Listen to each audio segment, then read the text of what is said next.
I ruined my perfect life in exactly 24 hours, and I have no one to blame but myself. My name is Valerie. My husband Mark is a building contractor. Hardworking, faithful, at least that's what I thought. We've been married for 5 years, but lately he started staying late at work every night. It all started with a phone call. I was making his favorite lasagna. He called to cancel dinner. Again. Sorry, Val, it's a mess at the site. I'll be late. I was about to say I love you when I heard it. A woman's laugh. Crystal clear, flirtatious. And then the dial tone. He hung up. I froze. Mark works with an all-male crew. Who was she? That night, he came home at 2 a.m. He smelled of sawdust, but underneath that scent, vanilla perfume. Not mine.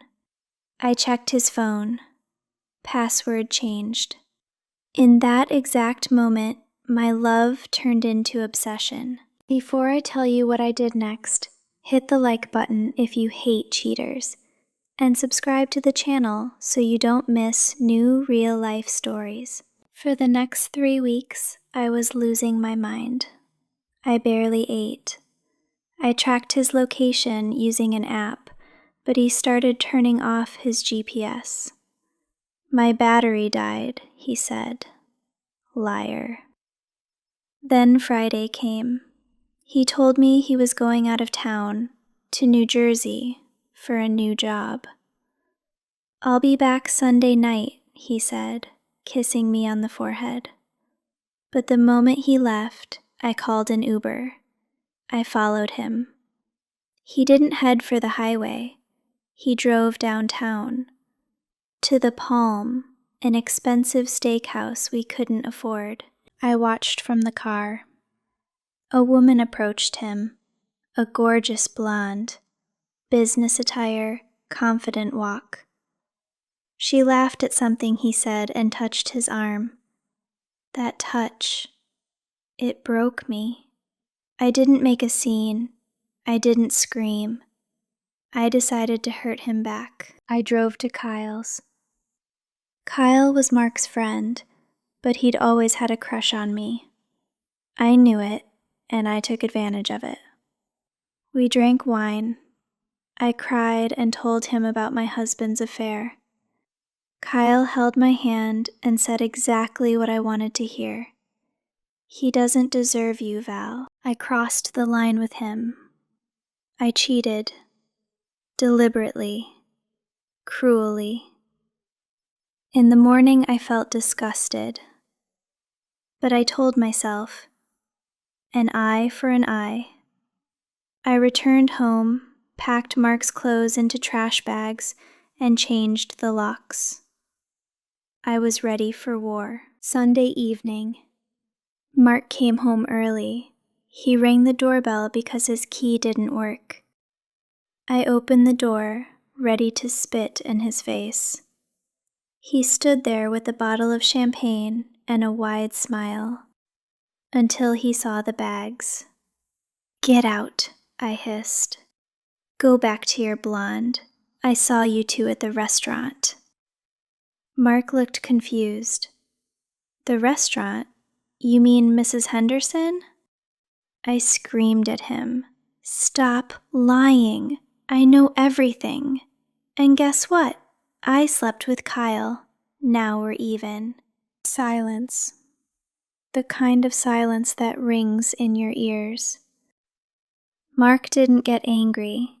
He looked broken. He reached into his jacket's inside pocket and pulled out a large envelope.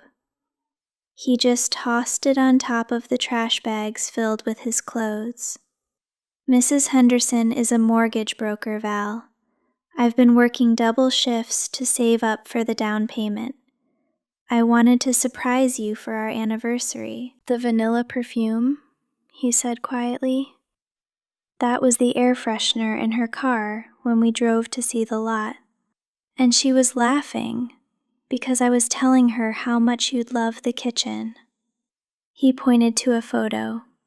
It was a house with a white porch, the exact one I'd dreamed of since the day we met. I bought us a house, Valerie, but you destroyed ours. I tried to grab his hand. I begged, Mark, please, I didn't know. He pulled away. He looked at me like I was a stranger. You didn't trust me, he said, and you ran to another man the second things got hard. We're done. He walked out.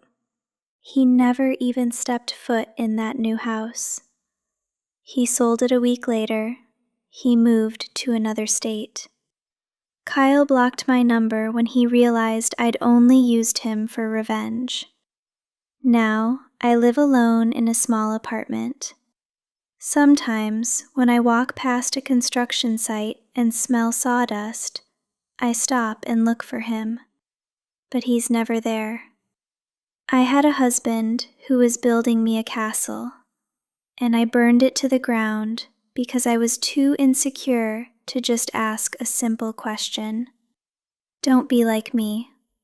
Trust or leave, but never seek revenge.